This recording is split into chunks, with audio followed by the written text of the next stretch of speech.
по 22 февраля в Уфе проходит клубный турнир Ассоциации студенческих спортивных клубов России, где более 200 студентов из 16 вузов Приволжского федерального округа поборются за звание лучших из лучших.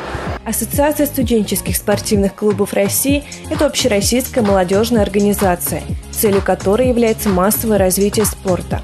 Несмотря на то, что ассоциация существует всего лишь 2,5 года, в нашем Приволжском федеральном округе и в стране в целом по продвижению спорта выполнено огромное количество программ. Клубный турнир проходил с 19 по 22 февраля на базе БГПУ имени Акмуллы в рамках популяризации спорта и здорового образа жизни. Когда люди объединяются по интересам, когда эти люди еще студенты, у которых вообще в этой жизни все интересно пока еще, то это всегда очень перспективно.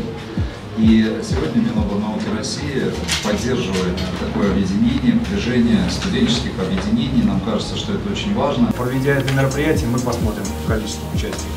Какие результаты показали наши команды, где после этого нужно с ними поработать. И сейчас начинаем такую очень достаточно плотную работу с людьми.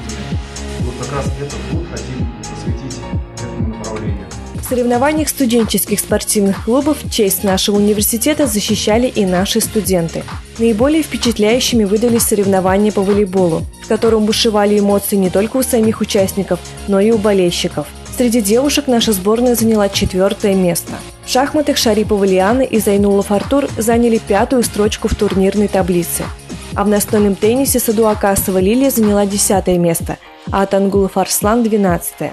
Закрытие клубного турнира Ассоциации студенческих спортивных клубов, посвященное Дню защитника Отечества, прошло в президент-отеле. Там было официальное награждение участников, праздничная программа и завершение вечеринка со всеми участниками. За новостями спорта в нашем университете следили Агата Жмурова, Алина Шехелисламова, Елизавета Маркова и Адель Хусейнова специально для Правком ТВ.